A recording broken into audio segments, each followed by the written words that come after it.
सलाम हो। फिर आपने फरमाया, मैं अपने जिस्म में कमजोरी सी महसूस कर रहा हूँ। मैंने कहा, बाबा जान, खुदा न करे जो आप कमजोर हो। फिर आपने फरमाया, फातिमा, मुझे एक यमनी चादर लाकर उठा दो। मैं यमनी चादर ले आई और वो मैंने बाबा जान को उठा दी। मैं देख रही थी कि आपका चेहरा चौथी रात की चांद की तरह चमक रहा है। अल्लाहुम्मा सल्ली अला मुहम्मदिन व आले मुहम्मद। अभी एक साथ नहीं गुजरी थी कि मेरे बेटे हसन अलैहिस्सलाम आ गए और बोले, अम्मी जान, आप पर सलाम हो। मैंने जवाब दिया, मेरे बेटे, मेरी आंख के तारे, मेरे दिल के टुकड़े, तुम पर भी सलाम हो। फिर वो कहने लगे, अम्मी जान, मुझे घर में नाना जान की खुशबू आ रही है। मैंने कहा, हाँ, तुम्हारे नाना जान चादर ओढ़े हुए हैं। इस पर हसन अलैहिस्सलाम चादर की तरफ बढ़े और कहने लगे, सलाम हो आप पर नाना जान। ए खुदा के रसूल, क्या मुझे इजाजत है कि मैं आपके पास चादर में आ जाऊं? आपने जवाब दिया, मेरे बेटे, मेरे हौज के मालिक, तुम पर भी सलाम हो, तुम्हें इजाजत है। बस हसन अलैहिस्सलाम आपके पास चादर में पहुंच गए। एक साल नहीं गुजरी थी कि मेरे बेटे हुसैन अलैहिस्सलाम आ गए और कहने लगे, अम्मी जान, आप पर सलाम हो। मैंने जवाब दिया, मेरे बेटे, मेरी आंख के तारे, मेरे लहज़े जिगर, तुम पर भी सलाम हो। फिर वो मुझे कहने लगे, अम्मी जान, मुझे घर में नाना जान की भी खुशबू आ रही है। मैंने कहा, हाँ, तुम्हारे नाना जान और भाईजान दोनों चादर के अंदर हैं। इस पर हुसैन अलैहिस्सलाम चादर के करीब गए और बोले, नाना जान, ए खुदा का मुख्तार नबी, आप पर सलाम हो। क्या आपकी इजाजत है कि मैं आप दोनों के पास चादर में आ जाऊं? आपने फरमाया, तुम पर भी सलाम हो मेरे लाल, मेरी उम्मत के बख्शवाने वाले, तुम्हें इजाजत है। बस हुसैन अलैहिस्सलाम भी इन दोनों के पास चादर में पहुंच गए। अल्लाहुम्मा सल्ली अला मुहम्मदिन व आले मुहम्मद। इसके बाद अली इब्न अबी तालिब अलैहिस्सलाम आ गए और बोले, रसूल की बेटी, तुम पर सलाम हो। मैंने जवाब दिया, अबुल हसन, ए मोमिनों के अमीर, आप पर भी सलाम हो। फिर वो कहने लगे, फातिमा, मुझे घर में अपने भाई और इब्ने अम की सी खुशबू आ रही है। वो आपके दोनों बेटों समेत चादर के अंदर है। फिर अली अलैहिस्सलाम चादर के करीब गए और बोले, ए खुदा के रसूल, आप पर सलाम हो। क्या मुझे इजाजत है कि मैं भी आपके पास चादर में आ जाऊं? बाबा जान ने उनसे फरमाया, तुम पर भी सलाम हो मेरे भाई, मेरे जानशीन, मेरे अलमबरदार, तुम्हें इजाजत है। बस अली अलैहिस्सलाम भी चादर में पहुंच गए। अल्लाहुम्मा सल्ली अला मुहम्मद व आले मुहम्मद। फिर मैं चादर के करीब गई और मैंने कहा, सलाम हो आप पर बाबा जान। ए खुदा के रसूल, क्या मैं भी आपके पास चादर में आ जाऊं? बाबा जान ने फरमाया, तुम पर भी सलाम हो मेरी बेटी, मेरे बारह जिगर, तुम्हें इजाजत है। चुनाचे मैं भी चादर में चली गई। अब जो चादर में इकट्ठे हो गए तो बाबा जान ने चादर के दोनों किनारे पकड़े और दाएं हाथ से आसमान की तरफ इशारा करते हुए फरमाया, ए खुदा, ये मेरे अहले बैत हैं, ये मेरे खास लोग और हामी हैं। इनका लहम मेरा लहम है और इनका खून मेरा खून है। जो इन्हें सताता है वो मुझे आजार देता है, जो इन्हें रंजीदा करता है वो मुझे रंज पहुंचाता है।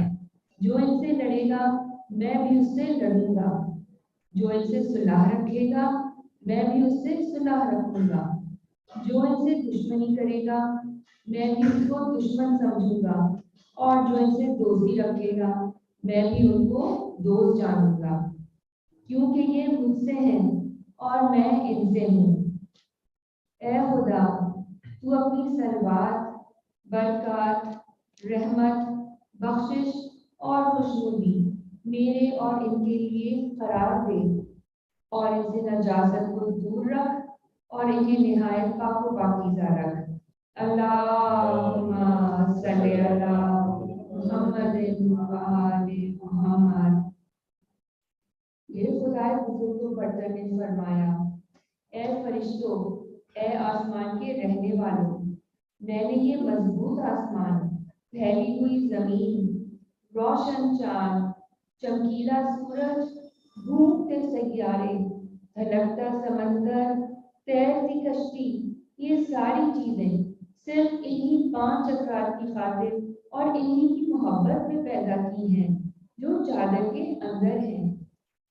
इस पर अमीन वही जिब्रील अलैहिस्सलाम ने पूछा, ए परवरदिगार, ये चादर के अंदर कौन लोग हैं? खुदावंद आलम ने फरमाया, ये नबी के अहले बैत और रिसालत का खजीना है। ये फातिमा, उनके बाबा, उनके शौहर और उनके 2 बेटे हैं। अल्लाहुम्मा सल्ली अला मुहम्मदिन व आलि मुहम्मद। जिब्रील अलैहिस्सलाम ने अर्ज किया, ए परवरदिगार, मुझे भी इजाजत दे कि मैं जमीन पर उतरूं और इनमें शामिल होकर छटाफट बन जाऊं। खुदा ने फरमाया, तुम्हें इजाजत है। बस जिब्रील अमीन जमीन पर उतरे और कहने लगे, ए खुदा के रसूल, आप पर सलाम हो।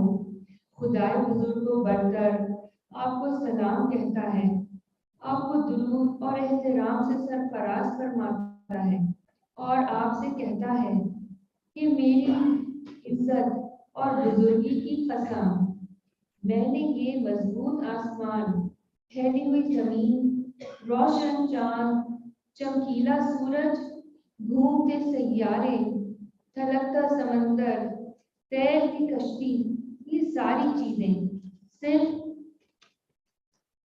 तुम लोगों की खातिर और तुम्हारी ही मोहब्बत में पैदा की हैं।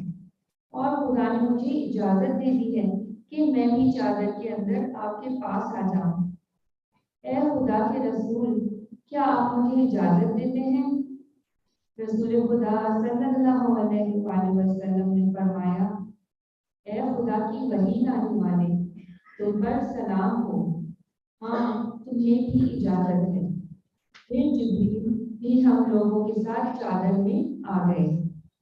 इसके बाद जिब्रील ने मेरे बाबा जान से कहा, खुदा आप लोगों को वही भेजता है और कहता है, इन्नमा युरीदुल्लाहु लियुज़हिबा अन्कुमुर रिज्सा अहलल बैति व युतहिरकुम तत्हीरा। अल्लाहुम्मा सल्ली अला मुहम्मदिन व आलि मुहम्मद। कि वाकई खुदा ने ये इरादा कर लिया है कि आप अहले बैत से नजासत को दूर रखें और आप लोगों को पाक व पाकीज़ा रखें। तब अली अलैहिस्सलाम ने बाबा जान से कहा, ए खुदा के रसूल, मुझे बताइए कि इस चादर के अंदर आ जाना खुदा के नजदीक क्या फजीलत रखता है? इस पर रसूल खुदा ने फरमाया, उस जात की कसम जिसने मुझे नबी बनाया और लोगों की निजात की खातिर मुझे रिसालत के लिए मुंतखब किया। अहले ज़मीन की जिस महफिल में भी हमारे शियाने अली और दोस्तदार इकट्ठे होंगे और हमारी ये हदीस बयान करेंगे, उन पर खुदा की रहमत नाज़िल होगी। फरिश्तों को हल्के में ले लेंगे और जब तक वो लोग महफिल से रुखसत नहीं हो जाएंगे, उनके गुनाहों की बख्शिश के लिए दुआ करते रहेंगे। इस पर अली अलैहिस्सलाम ने कहा, खुदा की कसम, हम इस वक्त कामयाब हो गए। फिर रसूल खुदा सल्लल्लाहु अलैहि वसल्लम ने फरमाया, ए अली, उस जात की कसम जिसने मुझे सच्चा नबी बनाया और लोगों की निजात की खातिर रिसालत के लिए मुंतखब किया। अहले ज़मीन की जिस महफिल में भी हमारी ये हदीस बयान की जाएगी कि जिसमें हमारे शियाने अली और दोस्त इकट्ठे होंगे, उस महफिल में जो कोई दुखी होगा खुदा उसका दुख दूर करेगा, जो गमज़दा होगा उसको गम से छुटकारा देगा, और जो कोई हाजतमंद होगा खुदा उसकी हाजत पूरी करेगा। फिर अली अलैहिस्सलाम ने फरमाया, बखुदा हमने इस वक्त कामयाबी और बरकत पाई, और काबे के रब की कसम इसी तरह हमारे शियाने अली भी कामयाब हुए और दुनिया और आखिरत में खुश नसीब ठहरे। अल्लाहुम्मा सल्ली अला मुहम्मद व आले मुहम्मद। अल्लाहुम्मा सल्ली अला मुहम्मद व आले मुहम्मद।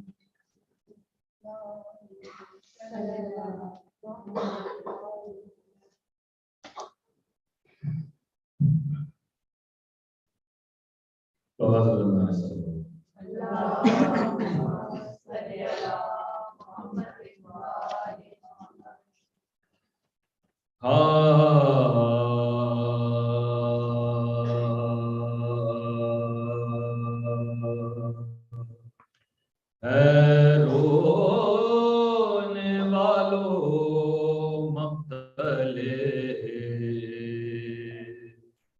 शबीर देख लो,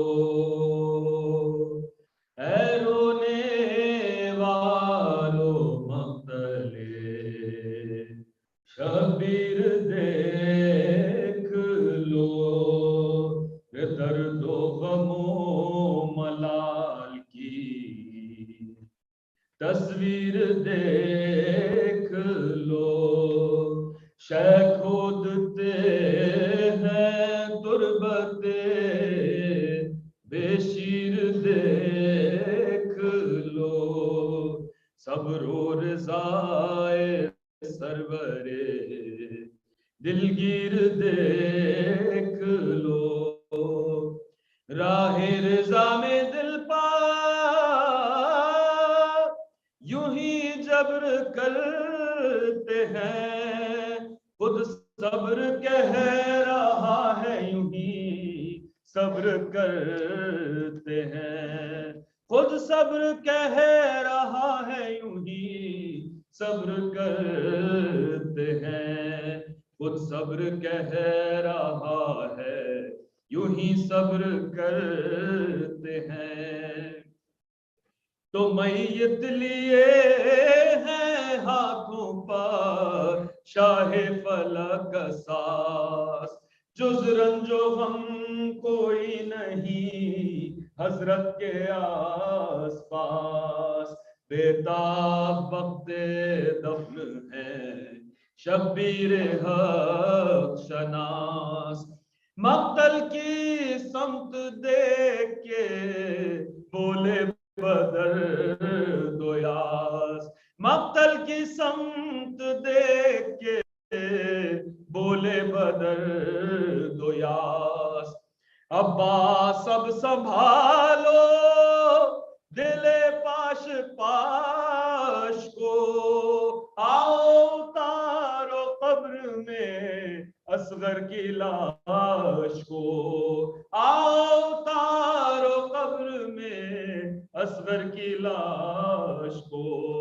आओ उतारो कब्र में असगर की लाश को। अरे अब्बास आखिरी ये मुसीबत भी देख लो, खो दी है कब्र बेटे की हिम्मत भी देख लो, अरे उठकर जरा भतीजे की सूरत भी देख लो, असगर का मेरे आखिरी खिलत भी देख लो, असगर का मेरे आखिरी खिलत भी देख लो, रे भैया भैया नहीं है ताब दिले दर्दनाक में, क्यों कर छुपाए चांद को हम अपने खाक में, क्यों कर छुपाए चांद को हम अपने खाक में, क्यों कर छुपाए चांद को हम अपने खाक में। अरे बेटा तुम हो अकेले और ये सुनसान है मकान, बहने नास पास है नजदीक है न मां। तुम तो अली के पोते हो, डरना ना मेरी जान। बेटा तुम्हारा हाफिज हो, नासिर निगाहबां। बेटा तुम्हारा हाफिज हो, नासिर निगाहबां। रहना पसंद आया न दुनियाए दश्त में, मोहसिन के साथ शौक से खेलो बहेश्त में। हाय अरे दादा जब आए कब्र में, बेटा बसद महन और देखे खून भरा हुआ कुर्ता शहे ज़मन। अरे पूछे के आह बेटे मिला तुझको ये कफन, करना ये हाथ जोड़ के उनसे ये तुम सुखन। एहसान किसी का मेरे लिए वो न ले सका, अरे मोहताज बाप था ना कफन मुझको दे सका। मोहताज बाप था ना कफन मुझको दे सका, मोहताज बाप था ना कफन मुझको दे सका। ये कहे के मिट्टी देने लगे जब हुजूरा, तड़पा वो दिल के और भी हालत हुई तबाह। ऐसा न होगा साबिरो शाकिर खुदा गवाह, इस दिल पर इतने दागे गम अल्लाह की बना। एक दिल पर इतने दागे गम अल्लाह की बना। रे तड़पा जो दिल तो कल्ब पा सदमे बड़े हुए, अलहम्द पढ़ के कब्र से बस उठ खड़े हुए। ऐ रोने वालों मक्तले शबीर देख लो।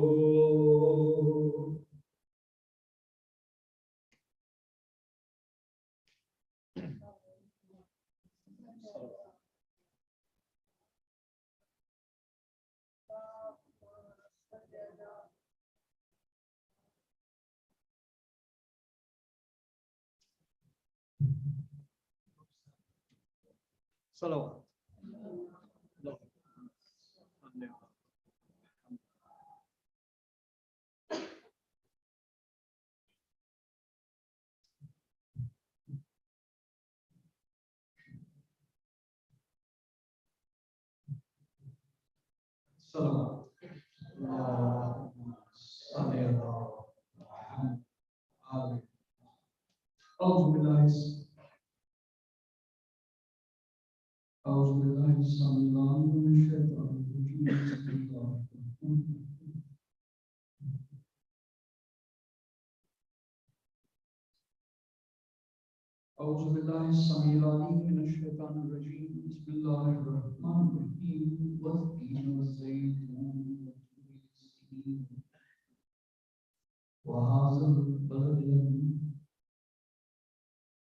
लक़द खलक़नल इंसान फी अहसनि तक़वीम सुम्मा रददनाहु अस्फ़ला साफ़िलीन इल्ला लज़ीना आमनू व अमिलुस सालिहात फलहुम अज्रुन ग़ैरु Mamnoon.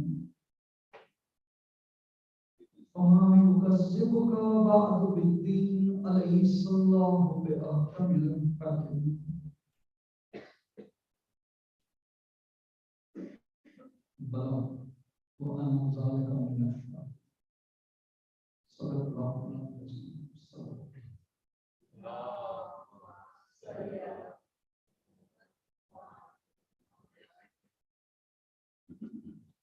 This short chapter of the Quran, 95, Surah Al-Tin, it will be our effort to explore some meanings from it and connect it to sacred time and sacred history. Today is the 6th of 7 evenings or late evenings that we have dedicated to this remembrance. Tomorrow will be our last. I would like to request everyone. Tomorrow will be a slightly longer gathering. There will be du'as and prayers. And I would like everyone, today and indeed tomorrow, come with a relaxed mind. Come with no agenda at all. There isn't much that can or will happen that can't be done on some other day. These are a few days, these are moments of blessing, inshallah, on that tomorrow. So, एक ठंडे दिल से आए, time से आए, हिदायत से आए। बिस्मिल्लाहिर्रहमानिर्रहीम। कसम है अंजीर की और जैतून की और पहाड़ी सीना की और शहद और अम्र की कि हमने इंसान को बेहतरीन साख फितरत किया, फिर लौटा दिया हमने उसको अब्तर से अब्तरीन तक। सिवाय लोगों के जो ईमान लाए और नेक अमाल किए, उनके अजर की हद बुलंद है। और उस शख्स के लिए जो वादा करने के बाद झुठलाता है, क्या अल्लाह बेहतरीन फैसला करने वाला है? बेशक वो है और हम उसकी गवाही देने वालों में से।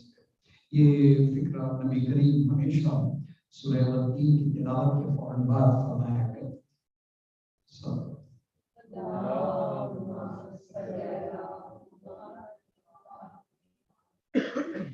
We have chosen as our topic living beautifully, and the word beauty has been an occasional connecting thread in our previous sessions. Today we will explore the word ahsan taqweem, which occurs in this surah, in the best of modes. When Allah subhanahu wa ta'ala uses the word a superlative term, then it is a divine level. It is something which is for us to think about. What is it that Allah subhanahu wa ta'ala would call the best of the best? And the root ahsan is the same root from where we get the word hasan, which means beautiful. From there we have the word husn, beauty. From there we have the word ihsan, excellence. We are told to do adl and ihsan, be just and excellent. ये जो ihsan का जो element है, if we only did what was just, then it would be an eye for an eye, a hand for a hand. It would be revengeful. But to do justice and ihsan, what is beautiful, is to temper justice with mercy, is to know that you can get even and choose not to lose, to forgive the greater good. Ihsan, husn. And so therefore today it will be our effort to look at a person who was the embodiment of this Hasan. And that's what he was named. Hasan, I mean, of course, Imam Hasan ibn Ali ibn Abi Talib. So,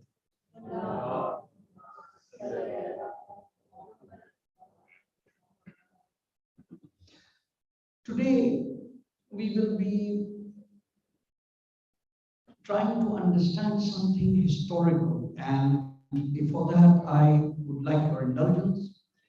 Something each of our sessions, particularly yesterday, we chose particular moments, and indeed today we will also choose a particular moment, a particular decision, a particular moment of greatness. What is it that we would remember Imam Hassan by? What is it that would make his place? Not that he needs it, but we need, in our understanding, what is it that would make him amongst the great five, the Panchatanpa, the people of the Kisa, the people of the cloak? What is it that would make him the first Imam, that is of the family, the first Imam being Mullah Khaina, his elder son, and then what is it that shows his imamate in that excellent light? In order to create a context for this, I will share with you some wisdom from a different tradition that will cast a light on the second verse after Asana Takbir. Summa radadnahu asfala safilin. Then reverted we him to the lowest. That is serious. For the historical account shows that around the time of Imam Hassan's, shall we say, around the time after Imam Ali ibn Abi Talib had been assassinated, 40 Hijri, the state of the society that was something in a state of chaos, and it is at that time that the Imam's caliphate from January 661 to August 661 was that period. And yet there was a decision of the abdication, and that Sulh Hassan will be our meditation. That is the moment, the Imam's decision to abdicate the caliphate unto the Amir Sham. And that decision, Sulh Hassan, can be read the abdication of Hassan, and it can also be read as the beautiful abdication, if we change the Hassan into an adjective. And we will need to ask ourselves, why did that happen? And what was the reason? And in that context, I will be placing the following study. What is it that makes a person the worst of the worst? Asfala safili. बेशक हमने इंसान को बनाया बेहतरीन साख में, लक़द खलक़नल इंसान फी Ahsan तक़वीम, रददनाहु अस्फला साफिलीन. Then reverted we him to the lowest of the low. This particular construction is, for me, a moment of pause. What is it that turns? What is the process by which we, such as we are, and in our humanity and in our baseness, what is it that makes us prone to evil? What is it that makes us fall? How are those steps to be understood? What is the cognitive process? What is the process of the mind by which we, who are capable of so much good, fall and we become abased? Asfala safilin. It is interesting that the word asfala safilin itself goes behind it a process, the lowest of the low, which means wherever you place a person as the lowest, you find that there is one lower still, the lowest of the low. Wherever you, and human, sadly, human behavior is such that almost every day you need to only open the newspapers to recognize that you have seen something done by a human being disgusting, something shameful, something absolutely morose, something at which you are revolted, and you say, oh, इससे ज़्यादा तो इंसान गिर नहीं सकता. And sadly, the next day, you come upon the papers, you read something even more disgusting. As far as there seems to be no limit to the degradation to which human beings can fall, given the evidence, given the time. So while that, for now, I don't want to worry us too much about it, I want us to understand within ourselves what is the psychological X-ray like of this descent. What is it that makes us, inverted commas, good, meaning, well-meaning, noble human beings? What is it that makes us slip and then slip some more? What are the steps? The discussion is not at the macrocosmic social level. The discussion is at the microcosmic internal level, something within us, and therefore of benefit to everyone. I understand that very many young children may find some of this, thank goodness they will find it. And that is where innocence comes in, and that is the good beauty of Ihsan Taqweem. For truly humanity is at its most beautiful and at its noblest during childhood. And that is also something for us to think. So,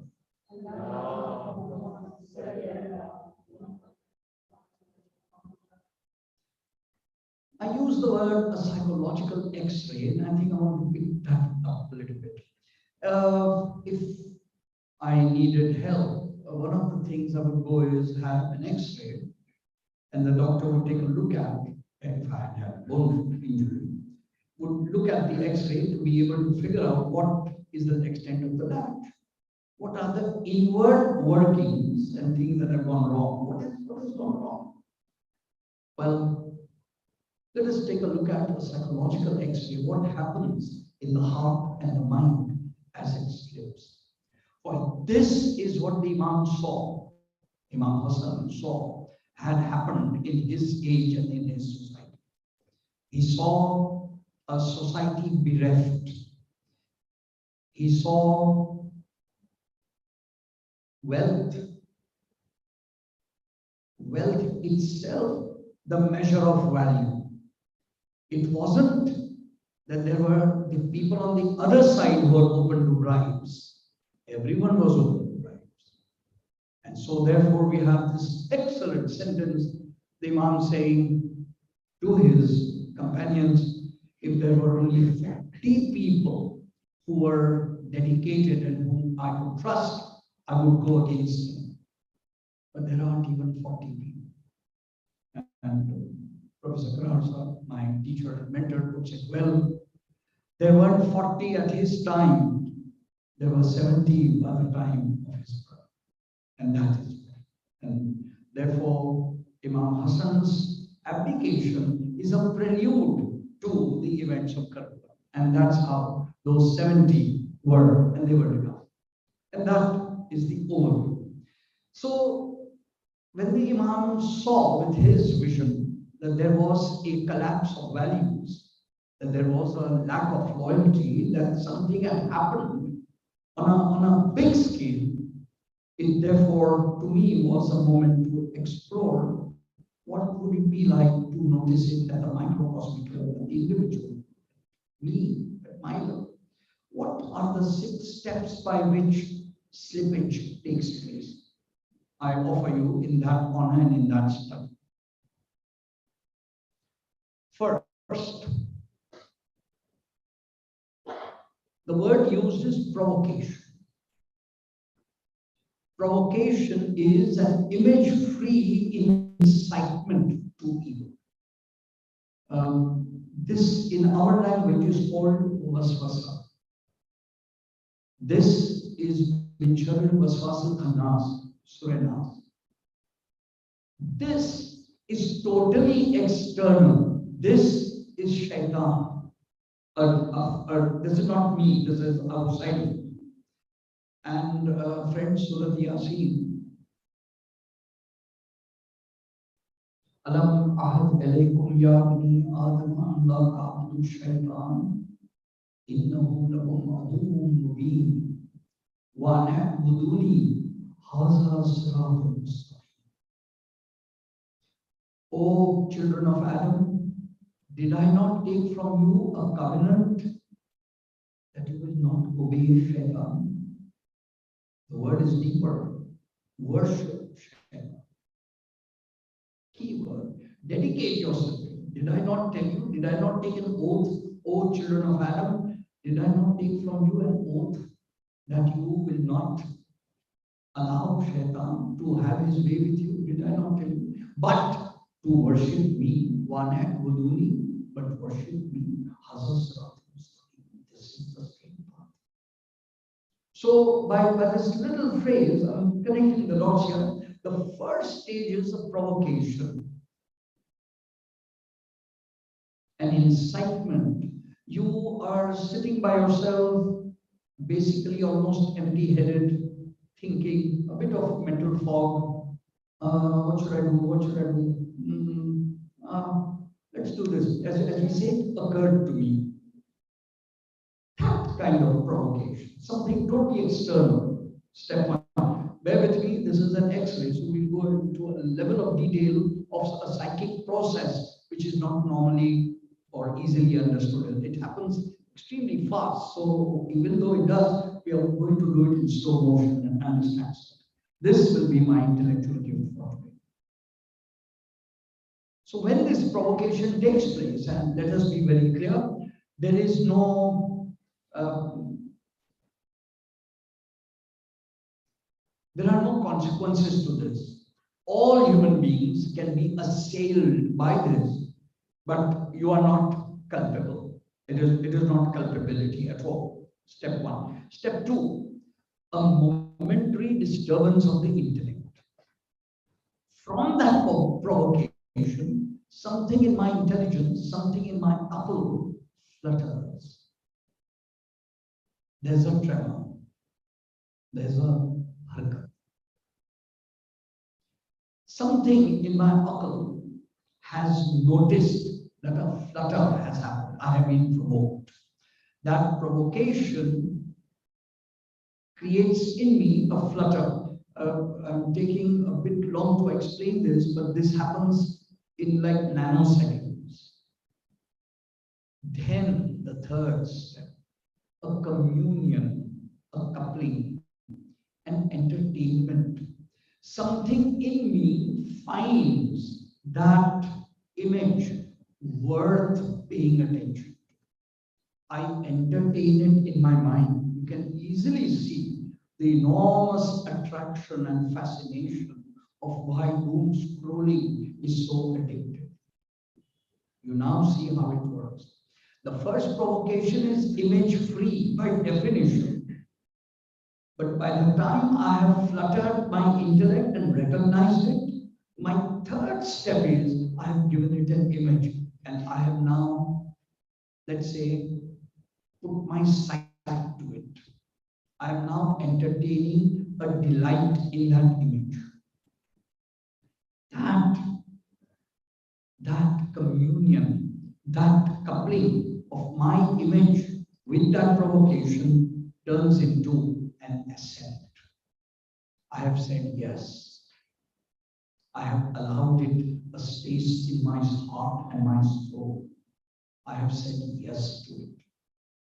Until then, I knew it was evil. I knew I have to resist it. I knew it was bad. But with assent, I have said yes to it. I have said, now I'm morally culpable. Now I cannot claim that it just took over me. No, it didn't. You said yes to it. You agreed. You said yes. Then the fifth stage is pre-possession. Not being totally possessed, but a pre-possession. This is sin memory. This is sin memory. I remember what it felt like last time when I did it. This is why we are told to, in the language of the Quran, we are told to avoid the khutuwat shaitan, the footsteps of shaitan. हमसे कहा गया है कि उस महफिल ही से दूर रहो जहां लोग वो काम कर रहे हैं जो अल्लाह और उसके रसूल का नाम पसंदीदा है। अगरचे तुम खुद नहीं कर रहे हो, ये आर्गुमेंट ही नहीं है कि तुम खुद कर रहे हो। उस महफिल में जाने में भी you are in that aura, and by being there you have become susceptible to temptation. And that, by the way, is exactly the word. We have just explored the 6 steps of temptation. The 6th step is the last. After the morally culpable, yes, and after the ascent and the prepossession, when I have remembered the previous time when I did it, and inverted commas, entertained it and enjoyed it, I now turn to the last, which is passion. Passion is the energy with which I am committed to evil.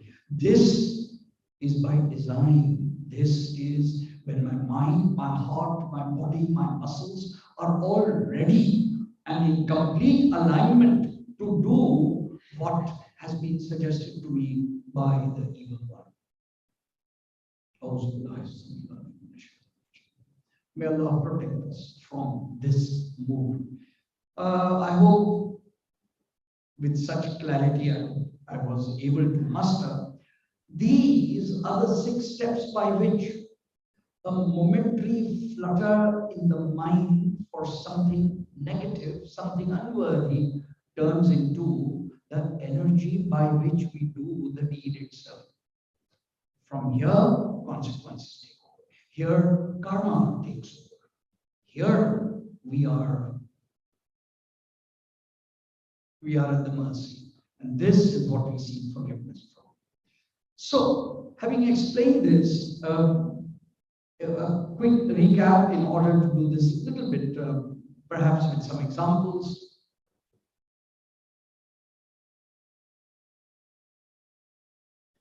It is possible for me to see something and, in the words of the Quran, lower my gaze. Lower my gaze. The provocation, lower my gaze. No issue. I don't lower my gaze. Now I have said, I have seen, I have entertained it. After entertaining that image of it, I now give it space in my heart. After that, I now remember the previous time such a pleasure was available to me. And now, with energy of the body, the heart, the muscles, I'm now willing to actually do what has been suggested. These are the steps. So,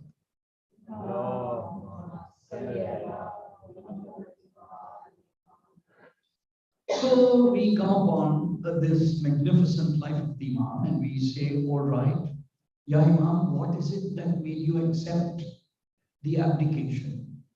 Now, historically, people have felt with some degree of righteousness. There are those who say कि भाई Karbala का आगाज तो सुलह हसन से बस वो इमाम हसन ये सुलह न करते तो करबला होता ही नहीं. It would have been avoided. And when I said this to Professor Karar Sahab, he smiled and he said, हाँ बेटा ये असल में हमारी तबीयत पर बोझ है. करबला के वाक़े पर गौर करने से हमारी तबीयत पर एक बोझ सा आता है. तो हमारी तबीयत चाहती कि इस सिरे से हुआ ही ना होता, तो फिर हम हिस्ट्री को इस तरह से स्टडी करते. काश के फला चीज ना, इफ इन हिस्ट्री अगर हम ये ना हुआ होता तो फिर ये ना होता. And Raza Shah Kazmi in his volume on Hazrat Ali says that the seeds of Karbala were sown on the day Imam Ali became caliph. Now we have gone even further. What decision was that? The first decision, administrative decision taken by Imam Ali was the dismissal of all the governors appointed by the previous caliph. And the very The very fact that Amir Sham did not let go, although under a direct command by the Caliph, it shows something. Well, let's not worry about who that will take us into another conversation. But the decision by Imam Ali to dismiss the governors generated a rift that then led to the consequences and the counter-revolution of Banu Hashim, as Wilfred Mandelin explains in The Succession to Muhammad. Wonderful book, by the way. Succession to Muhammad, the first Muslim community. Wilfred Mandelin, excellent. So, what then is it about the Imam's decision to abdicate? Some thoughts on this, and this will be our effort. The Imam saw the state of society, and the Imam saw that people, by and large, had committed themselves to a degradation. The values of Islam and Allah subhanahu wa ta'ala and the Quran and the nobility that it invited to was not a vibrant factor among the soldiers on both sides. Historically, it is true. If you have soldiers, civil war by itself is not an evil. These are political baths. Civil war by itself is not evil. It is possible for a group of people to be dedicated to the cause of truth and a group of people to be dedicated to a false cause and for them to have a difference. That makes sense. What if both sides are equally inept? Both sides are equally corrupt. For both sides, the values of wealth, bribery, having the same power and wealth are animating them on both sides. That is a society on a suicidal course. That is what the Imam saw. That if I raise an army of paid soldiers and the opposite side also has paid soldiers, what cause are they fighting for? Payment.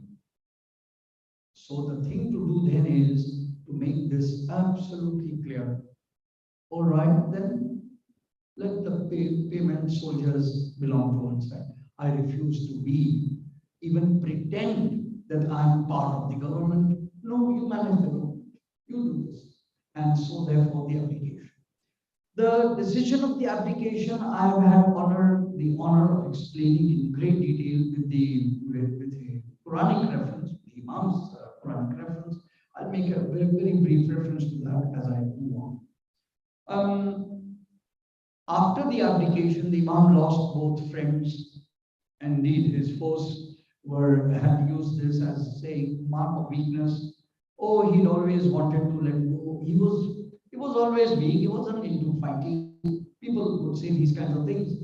Mandelin has, with scholarly acumen, said some of these claims are absolutely absurd, totally Banu Umayyah propaganda put into our distributes. Another story.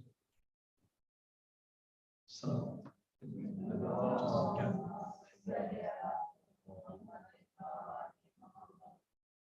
the Imam was explaining to the people in the mosque.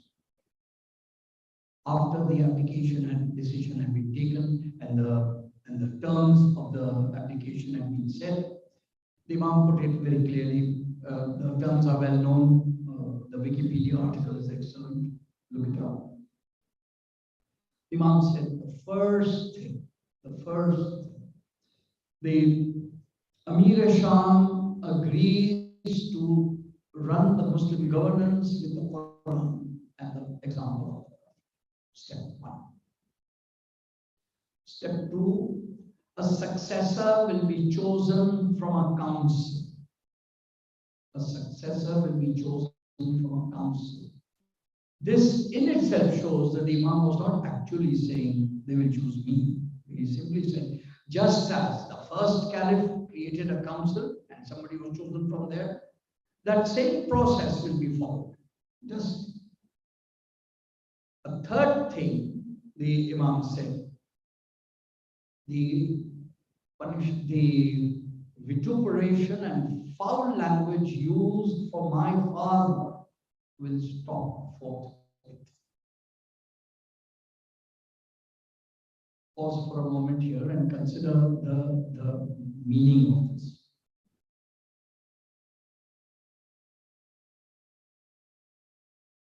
You know, if there's a battle, जंग में आमने सामने दुश्मनी में तलवार में जान दे देना एक दर्जे की शहादत है, अग्रीड। लेकिन हर रोज मस्जिद में जाना, हर रोज नमाज में अपने वालिद बुजुर्गवार के खिलाफ जुमले सुनना is like dying every day. वो एक दिन की शहादत बहुत आसान है, आप चल बसे ना, you are up. लेकिन ये every day का जो vituperation है, let us understand friends, this is the world power propaganda used by the government that continued for quite a while, that was not stopped at the request of the Imam. It was not. क्या मैं एक ढेला भी कह सकता हूं कि मेरे दिल में मेरे बाप की जो इज्जत है एक फ्रैक्शन भी कंपैरेबल है इमाम हसन अलैहिस्सलाम के दिल में जो अपने वालिद के लिए मर्तबा होगा उनके दिल में? Is that, can we even conceive it? I can't. Imagine such a man, such a father being vilified in the mosque and having to hear it every day as a result of the state power, the state government. Yani, there are fates worse than death. And yet the Imam is saying in the mosque of Kufa, O people, the sun has not risen on something as glorious as what I have done, nor has the sun set on something as good as what I have done. If you were to only understand it. Then he continued, I have broken the boat. मैंने किश्ती में सुराख कर। Now those who understand, this is the Quran Natiq speaking. This is the talking Quran speaking. The way in which the Imams would have internalized the wisdom of the Quran. My own metaphor for that is bone marrow level. Yani the Aimma alayhi salam had the Quran at the bone marrow level, not even bloodstream level, not even the bone marrow. The Imam has said a single sentence, I have broken their boat. And in that one sentence, he is given a hint as to the quality of what he's done. I'll summarize this extremely briefly. In other previous talks, I have spent a long time on this. Many of you immediately remember it. The story is in chapter 18, Surah Kahf. This is more for the youngsters who are with me. And there is a story with Hazrat Musa and Hazrat Khizr. And Hazrat Musa and Hazrat Khizr go on a journey. Steps there, I'll skip that. And they both go on a journey, and Hazrat Khizr says to Hazrat Musa that, listen, you are welcome to come with me, but listen, I will do things. Please don't ask me why am I doing them. Just don't ask. And he said, okay, I will. And they take a boat journey and they go over on the other side. A ferryman takes them over on the other side. And when they get off the boat, Hazrat Khizr scuttles. He hits it and spoils it. And Hazrat Musa is surprised and he says, but why did you do this? Ye to bande ki rozi thi. This is what he said. Did I not tell you that you will not say anything? Yes, sorry. Then they went forward and they saw a group of children playing. And Hazrat Khizr went up to one of them and killed him. And that shocked Hazrat Musa and said, but surely this was not good of you. That child had not taken any other life. Why did you do that? He said, did I not tell you not to ask? Okay, fine. Then they went forward a little bit and they came upon a township of people, ill-mannered and ill-behaved, who looked after no strangers, offered nobody, who didn't care that strangers or visitors or travelers had come to them, offered them no food, no water, no hospitality. And Hazrat Khizr went up to a place, middle of the street, you might say a town square, a space, where he saw a wall about to fall, and he repaired it. He saw a wall about to fall, sort of crumbling, and he repaired it. And Hazrat Musa said, surely you could have asked for some recompense for having done this. At which point Hazrat Khizr says, marvelous line, Haza firaq bayna wa bayna. This is the parting between you and me. I will now tell you the reasons why I did those things. And then, oh, this is directly the Quran, chapter 18. As for the boat, as soon as we left, a tyrannical king was about to capture all good boats. I scuttled it so that when the soldiers were coming to take all good boats, they wouldn't take this one. But when the soldiers would leave, the owner, the ferryman, would repair the boat and therefore would be able to continue his. Paradox right there. There comes a time when you must break the boat in order to sink. एक वक्त आता है जब किसी शख्स की रोजी खराब करनी पड़ती है ताकि कि रोजी ही बच जाए. The same exact logic. हज़रत मूसा ने कहा, अरे आपने इसकी रोजी को खराब कर दिया. To which he then explains, that's what, had it remained whole, the soldiers would have taken it as for part of them. So applying it symbolically now extremely fast, the ship of Islam had hit tyranny. Somebody needed to save the boat, to save it. Otherwise, tyranny would have taken it. And then all of Islam would be known as a parade of kings, as power and wealth, as kingdom. इस एक जुमले में बहुत कुछ है. Look at Islamic history. There are those who would want Islamic history to be exactly a parade of kings. We had the great dynasty A, then we had the great dynasty B. Look how wonderful it was. Sure. But what has Islam got to do with this? Other people have had a parade of kings in history, in other parts of the world, in other continents. So you're not talking about Islam when you're talking about Muslims. You're talking about Muslim kings. Okay, fine. Take away Karbala, friends, and history itself is nothing but a parade of kings. Point one. As for the young lad whom I slay, the parents were, the exact words are, the parents were Salihin. They were upright, righteous people, and this child was going to grow up to be a great pain in their sight. He was going to grow up to be someone evil. And so therefore, in the divine plan, he had to go. And so the Imam has, by implication, said, Islam has given birth to two legacies, the legacy of caliphate, the legacy of imam, the legacy of kingdom, the legacy of wisdom. And I have to make sure that this was permanently disowned from righteous parents. The parents of Islam are, you might say, the Prophet, the Quran, the wisdom. The children of Islam have now come upon this unrighteous son has to go. Caliphate has to be disowned. And this is so. If you ask, or if children ask, okay, what was the event of Karbala? Uska fayda kya hua history mein? So there's a very short answer. After Karbala, no king, no Muslim king, through the ages, or now 1400, we are 1445, no Muslim king anywhere on this planet had the gall, had the courage, had the spine, had the bones to be able to say that I am going to teach you the faith. It became permanently disconnected.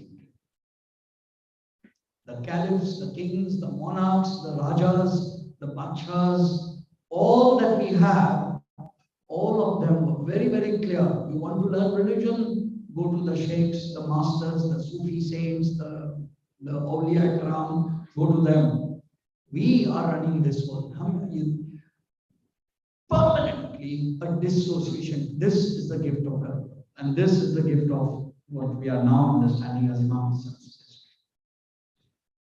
So this boy was going to grow up to strangle his parents. And he had to go. This tyranny, this was going to grow up to become all of Islam. It had to be dissolved. And thirdly, the wall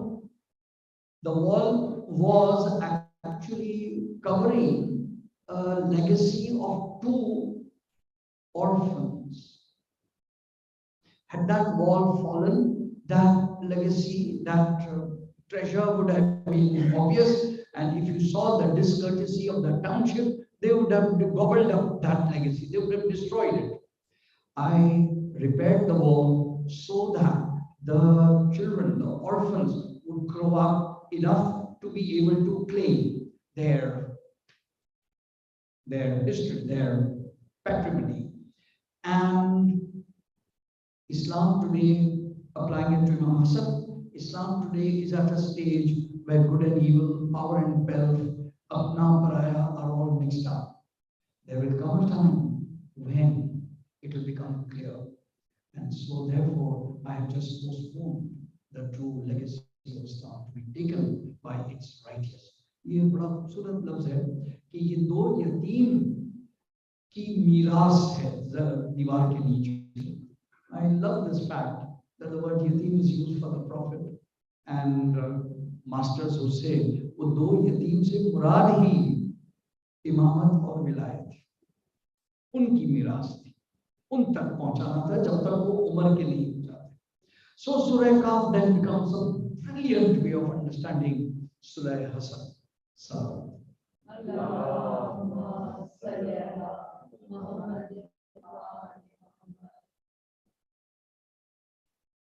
it always is a game of power, isn't it? Somebody whom I admire once told me कि ये उर्दू में एक छोटा सा जुमला है और इंसान का डिफॉल्ट स्टेट है, हर इंसान का डिफॉल्ट स्टेट, और वो है ताकत हक है. He imagined me, he wrote them out like that in the air.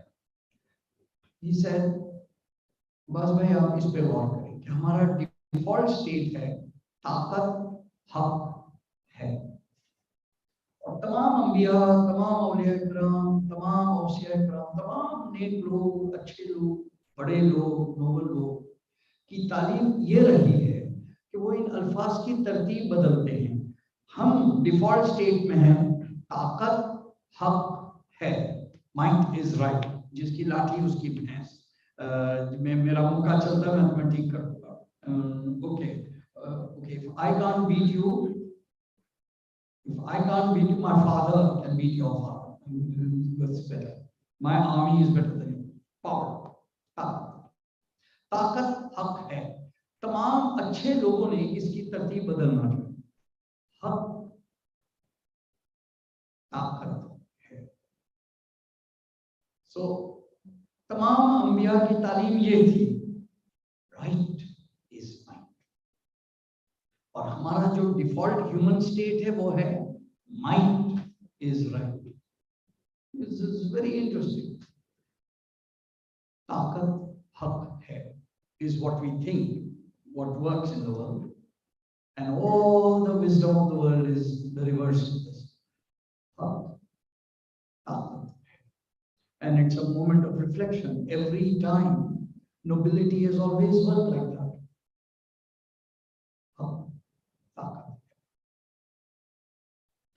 We come to the closing, and in many ways, Hilal Naqvi Sahab has taken this moment. You all know किसकी याद में भी हम कुछ देर बात करेंगे.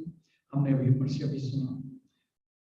The greatest soldier the greatest of the companions of Imam Hussain was so small, was the youngest, was the weakest, was the most innocent, was the one who couldn't do, and yet his being present there changed the entire calibration of what Karbala was.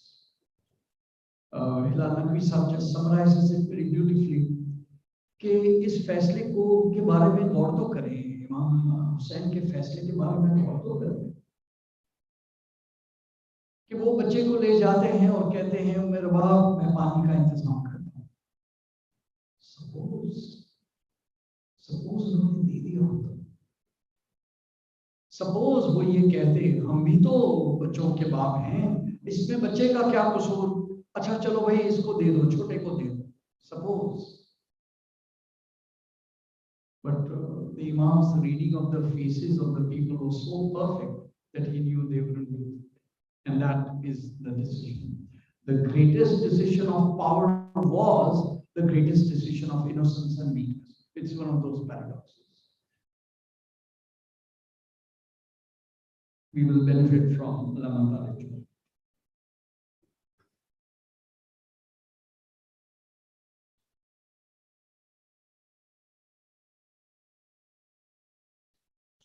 मेरा मौला अकेला हुआ और आवाज दी, हबीब मुस्लिम इब्न औसजा, ज़ुहैर, अकबर, अब्बास, ऐ मेरे शेरो, ऐ मेरे बहादुर। क्या बात है, हुसैन की पुकार का जवाब नहीं देते। तारीख कहती है जैसे ही हुसैन का ये जुमला बुलंद हुआ, फुरात के किनारे अब्बास के लाशे में हरकत पैदा हुई। एक मर्तबा मेरा अकेला मौला, मेरा दिल शिकस्त मौला, मेरा तन्हा मौला मैदान में आया और आने के बाद उसने बुलंद आवाज में 3 जुमले कहे, है कोई मेरी इस्तिगासे पर लब्बैक कहने वाला, है कोई हमारी मदद करने वाला, है कोई जो हरम रसूल की हिफाजत करे, हल मिन नासिर यंसुर, है कोई हमारी मदद करने वाला। ये जुमला एक मर्तबा हुसैन के बाप ने सिफीन के मैदान में कहा। सिफीन के मैदान में अली आए और आने के बाद एक मर्तबा तलवार बुलंद की और कहा, हल मिन नासिर यंसुरना, है कोई हमारी मदद को आने वाला। बस इस हवस का फिलना था कि खैमों के में से सिपाही निकलना शुरू हुए और सारे सिपाहियों ने अपनी तलवार अपनी गर्दनों पर रख दी और कहने लगे, मौला ये मजलूमों का जुमला है, अब अगर आपकी जबान से ये जुमला निकला तो हम अपने गले पर अपनी तलवारों से काट लेंगे। वो अली का मुकद्दर था, ये हुसैन इब्न अली का। करबला में हुसैन ने पुकारा, हल मिन नासिर यंसुर, है कोई हमारी मदद करने वाला। तो जैसे ही हुसैन ने आवाज दी, 2 खैमों में से रोने की आवाजें बुलंद। हुसैन ने मुड़कर देखा तो खैमे का पर्दा उठा, बीमार इमाम सैयद शजाद एक टूटा हुआ नेज़ा लेकर लड़खड़ाता हुआ मक्तल की तरफ चला। उम्मे कुलसूम ने हुसैन से कहा, अरे उम्मे कुलसूम, सजाद को पकड़ो। आए, शाना थामा तो रो के कहने लगी, फूफी अम्मा आपने नहीं सुना बाबा ने किस मसलूमियत के साथ पुकारा है, बाबा ने किस मसलूमियत से पुकारा है। हुसैन दौड़ते हुए आए, सज्जाद को गोद में लिया, उनको बिस्तर पर लिटाया। ये था एक है। अब दूसरा खैमा बताओ, उम्मे रबाब का खैमा, अली असगर की मां का खैमा। जब रोते हुए रोने की आवाज बुलंद हुई तो हुसैन ने खैमे के करीब आए। शहजादी ज़ैनब मौजूद थी। कहा, बहन क्या बात? कहा, भैया क्या बताऊं, जैसे ही आपने हल मिन नासिर यंसुरना, वैसे ही बच्चे ने अपने आप को झूले से गिरा दिया। कहा, लाओ बहन असगर को मेरे पास लाओ। कहा, भैया वो किसी की गोद में नहीं जा रहा है। अच्छा आता हूं मैं। खैमे में आए, एक मरतबा बच्चे पर निगाह पड़ी। हुसैन ने कहा इस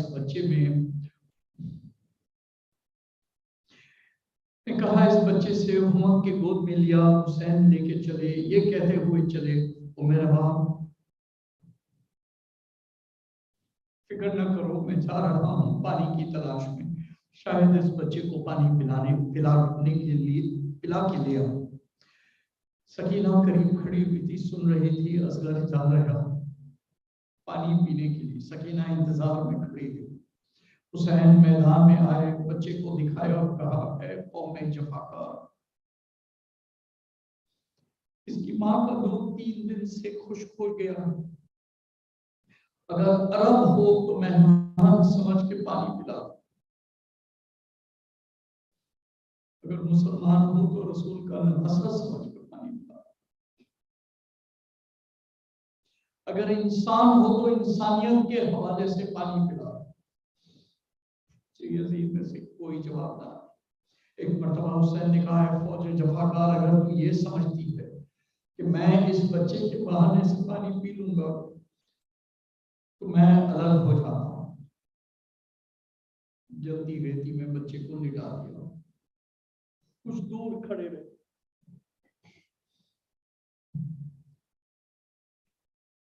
जब कोई ना आया तो फिर आए, बच्चे को गोद में लिया, हाथों पर बुलंद किया और कहा, ऐ बेटे अफजल, फौज को तेरी प्यास की यकीन नहीं, अब तू ही हुज्जत आम कर। एक मरतबा बच्चे ने अपनी नन्ही सी ज़बान बाहर निकाली, उधर से तीर आया, बच्चा इमाम के हाथ में शहीद। अब हुसैन लेके चले, पहुंचे रबाब के खैमे तक।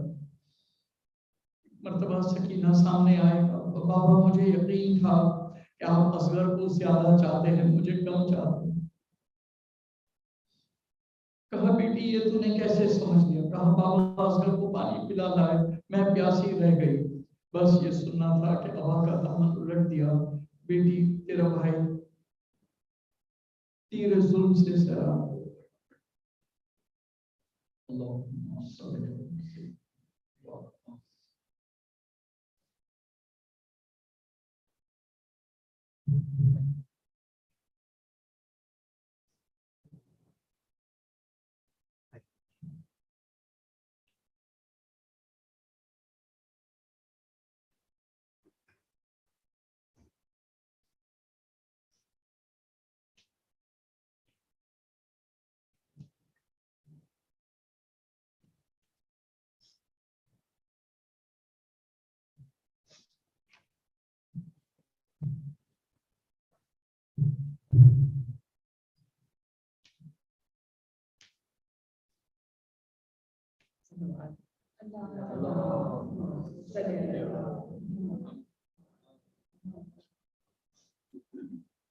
आए बानों का बयां, किसको दो अब लोरियां, ढूंढती फिरती है मादर, है मेरा असगर कहाँ।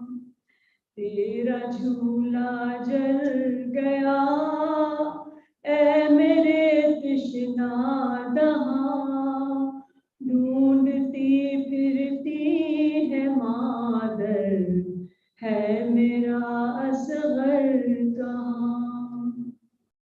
हाय वो नाजुक गला, 3 दिन से खुश्क था, हाय वो नाजुक गला, 3 दिन से खुश्क था, भर के मौजे तीर ने वो किस कदर जख्मी किया, तर हुई खून से जुबान ले सके ना हिचकियां, ढूंढती फिरती है मादर, है मेरा असगर कहाँ।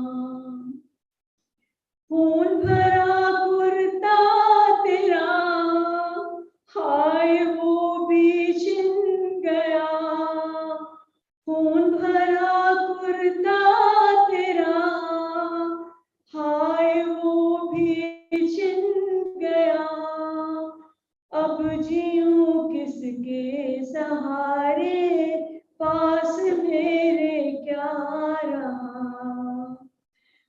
जिंदगी हेराएगा उम्र भर होनो खफा ढूंढती फिरती है मादर है मेरा असगर कहाँ खाली झूला देख कर ऐ मेरे नूरे नजर खाली झूला देख कर ऐ मेरे नूरे नजर आँख फरियादी है मेरी और रोता है जिगर सो गए हो तुम कहाँ चैन पाए कैसे माँ ढूंढती फिरती है मादर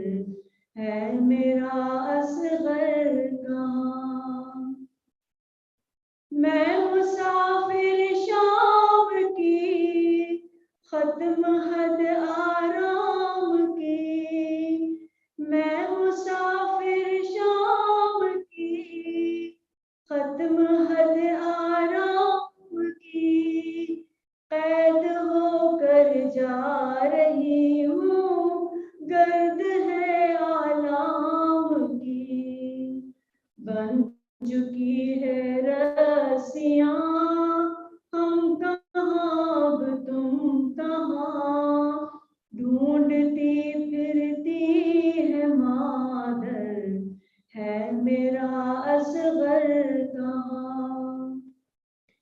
मीर क्या रेहान क्या जिसने ये नोहा सुना मीर क्या रेहान क्या जिसने ये नोहा सुना अश्क आंखों से बहा कर उसने रो रो कर कहा हाय वो असगर की माँ उफ तेरा इम्तिहान ढूंढती फिरती है मादर है मेरा असगर कहाँ था ये बानों का बयां किसको दूं अब लोरियां ढूंढती फिरती है मादर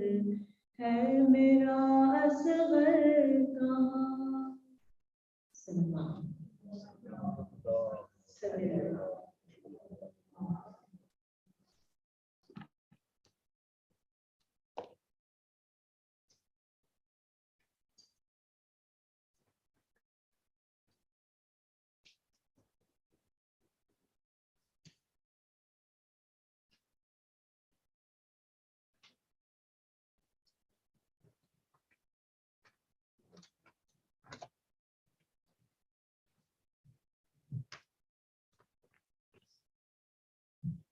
Bismillahirrahmanirrahim.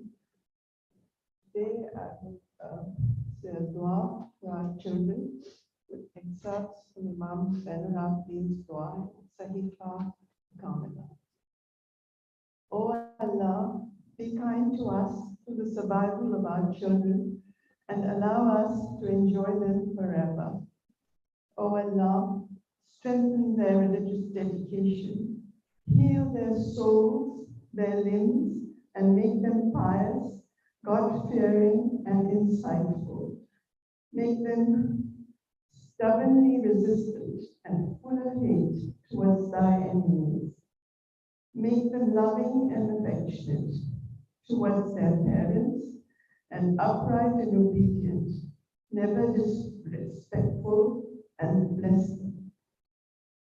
Bless them with long life, filled with good health, good intentions, good deeds, and unwavering obedience to your messenger, Muhammad, peace be upon him.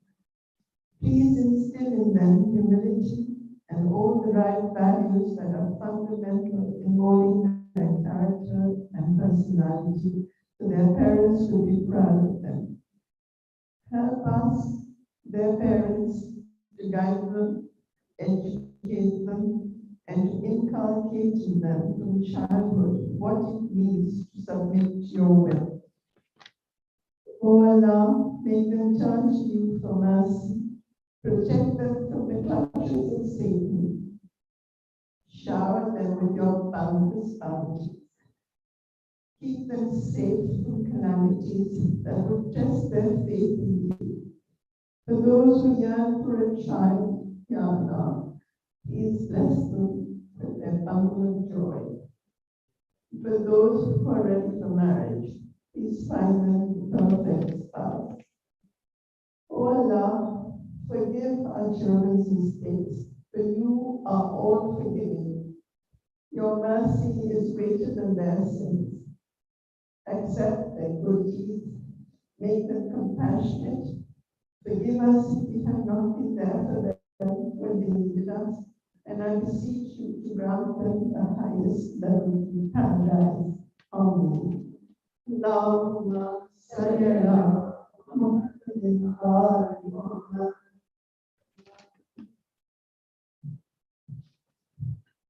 Assalamu alaikum Rasulullah. Assalamu alaikum ya Nabiullah. Assalamu alaikum ya Shafi'ul Muslimin wa rahmatullahi lil alamin. Assalamu alaikum wa rahmatullahi wa barakatuh. Assalamu alaikum ya Abdullah. Assalamu alaikum ya Rasulullah. Assalamu alaikum ya Amirul Mu'minin wa Sayyidul Mursalin. Assalamu alaikum ya Fatimah az-Zahra Sayyidatun Nisa'il Alamin. Assalamu alaikum ya Khadijah al-Kubra Ummul Mu'minin wal Mu'minat. Assalamu ala al-Husayn wa ala Ali ibn Husayn وعلى أولاد الحسين وعلى أصحاب الحسين وأنصار الحسين خصوصا سيدي مولاي أبو الفضل العباس ابن أمير المؤمنين سقاية إيمان نشر كربلاء. السلام عليكم ورحمة الله وبركاته. मौलाए बेकसान बादशाह खुरासान जामिया ईमान. अस्सलामु अलैका या मुगीथ अश-शिय्यत वल-सवार अस्सुल्तान अबुल हसन या अली इब्न मूसा इब्न रज़ा व रहमतुल्लाहि व बरकातुहू. अस्सलामु अलैका या साहिब ज़मान Assalamu alaikum ya Khalifatul Rahman. Assalamu alaikum ya Shariful Quran. Assalamu alaikum ya Imam al-Wajhan. Ajalallahu ta'ala farajak wa sahhalallahu makrajak wa saburak. Assalamu alaikum wa rahmatullahi wa barakatuh. Allahumma salli ala Muhammadin wa ali Muhammad. सूरह फातिहा बराए सारे सवाब तमाम शुहदाए Karbala मस्तीवान Karbala. बिस्मिल्लाहिर्रहमानिर्रहीम. अल्हम्दुलिल्लाहि रब्बिल आलमीन अर्रहमानिर रहीम मालिकि यौमिद्दीन इय्याका नअबुदु व इय्याका नस्तईन इहदिनास सिरातल मुस्तक़ीम صراط الذين أنعمت عليهم غير المغضوب عليهم ولا الضالين. بسم الله الرحمن الرحيم. قل هو الله الله الصمد لم يلد ولم يولد ولم يكن له كفوا أحد. بسم الله الرحمن الرحيم. قل هو الله أحد الله الصمد لم يلد ولم يولد ولم يكن بسم الله الرحمن الرحيم. قل هو الله أحد الله الصمد لم يلد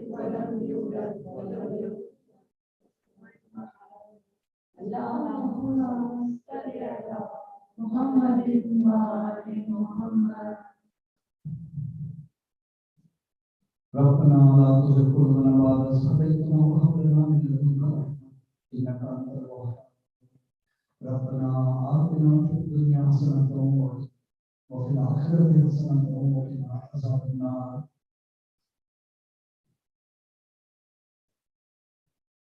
سبحان ربك رب العزة عما يصفون والسلام على المرسلين والحمد لله رب العالمين اللهم صل على سيدنا محمد وعلى آل سيدنا مولانا محمد بأدب ما في جميع القرآن الحمد بأدب كل